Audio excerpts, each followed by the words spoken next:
What is up guys, Scarp80 here, and today I'm bringing you guys a Legend of Zelda Breath of the Wild video. And this video is going to be 8 tips for beginners in Breath of the Wild. So, without further ado, let's get started. So the first tip I'm going to give is about Cork Seeds. If you don't know what they are, Cork Seeds are these little dudes hiding in several possible places. So, for example, they can be under a rock that is in a spot where it looks weird. Or it could be this sort of like thing that spins, and you might have to shoot some things with some arrows. Or he could be, he could appear once you jump into a circle made out of leaves, or when you throw a rock into a circle made out of rocks, or you have to complete a circle with another rock that is somewhere around there. If you would like me to make a video completely about Cork Seeds, then tell me in the description box down below.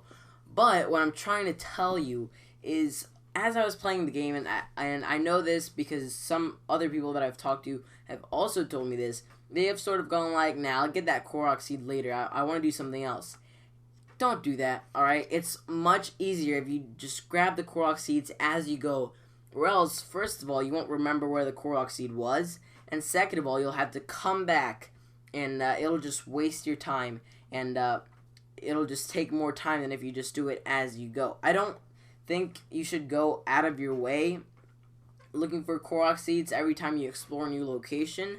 But, you know, if you see a Korok seed, and then don't just like leave it or save it for later. Alright, so number 2 is don't get scammed, alright?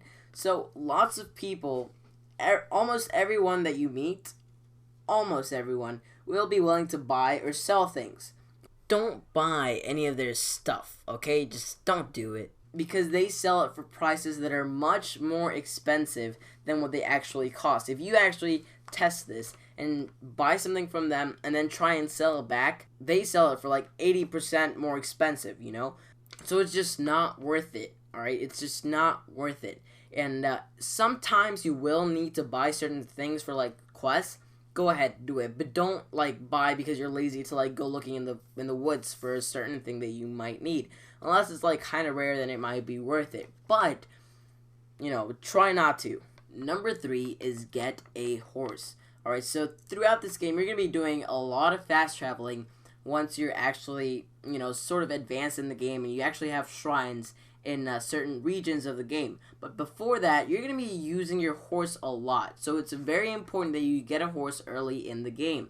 I also have a video about how to catch a horse and basically everything about horses. And I will link that video in the description. But yeah, go ahead and check that out. And a horse is going to be something that will be very helpful. So it might be one of the first things you want to do. So just Google a stable location and just...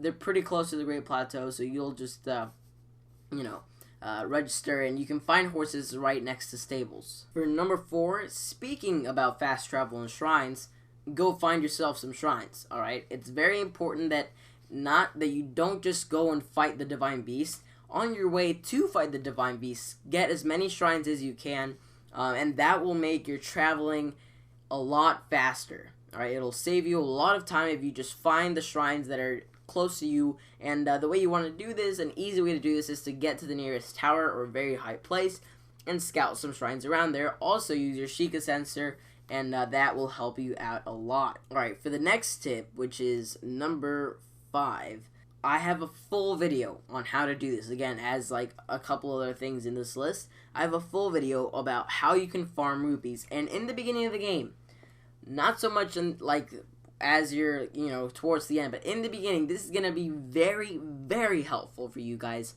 and it's something that is almost needed, all right, because it's just essential, and it'll make your life a lot easier during the game. And this is farming rupees, all right. So there's an excellent way to farm rupees, and I made a tutorial for beginners, so I show you everything that you need in preparation to go to that place where you are going to farm rupees. And I show you how to get all the objects you need, and then what technique you use when you farm rupees. So check that out also in the description. For this next one, it is going to be something that you're going to need throughout the whole game, and it's very necessary. Even in shrines, you're gonna use these. Fighting divine beasts in shrines, just killing, hunting, doing whatever. You're gonna need arrows, and arrows, they're not that hard to get, and if you're trying to buy them, don't. Okay, they're way too expensive. It's crazy how expensive these arrows are. Any kind of arrows, even normal arrows, especially ancient arrows, those are very expensive. But I made another video where it says how you can get arrows, and this is sort of when you are defeating the first divine beast, which I think is the first one that you should do, or right after. All right, but I made a video about that, so again, put that video in the description. I'm not trying to just promote my other videos. Okay, I kind of am, but still, this is some helpful stuff, guys. Helpful stuff. All right, number 7 is cook smart, and this is going to be very important. You're going to have to cook at some point during the game, unless you're doing some sort of challenge to not cook at all during the game, which is a good idea, actually. Anyways, cook smart, and what I mean by this is just don't make random dishes like I did at the beginning of the game. You can go online, and in fact, I'll put this in the description. I didn't make this, so you can't see I'm just making this video to promote my content, alright? Yeah, I didn't make this, but there's a list of great recipes that you can make to get stuff like full recovery plus 5 hearts, for example.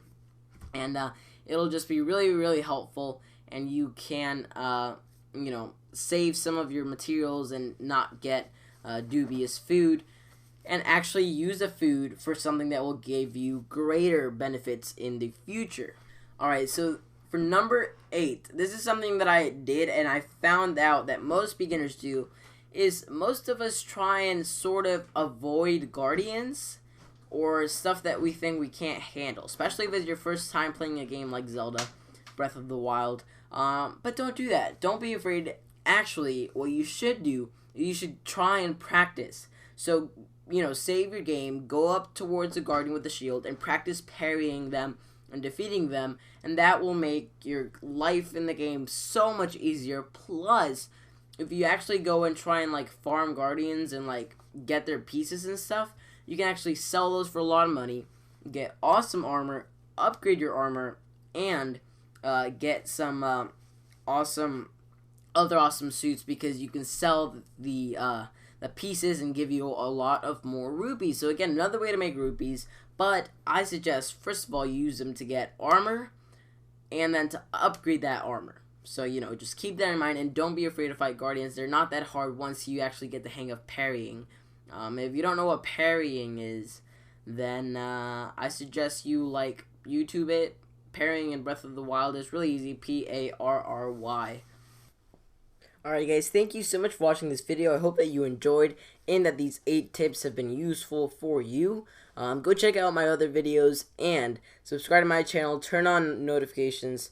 That way you know when I'm live streaming, because I have started to do that every once in a while. But yeah, check out all my other videos about Breath of the Wild. It will be very helpful for you. And yeah, that's it. Once again, Scarp80 out.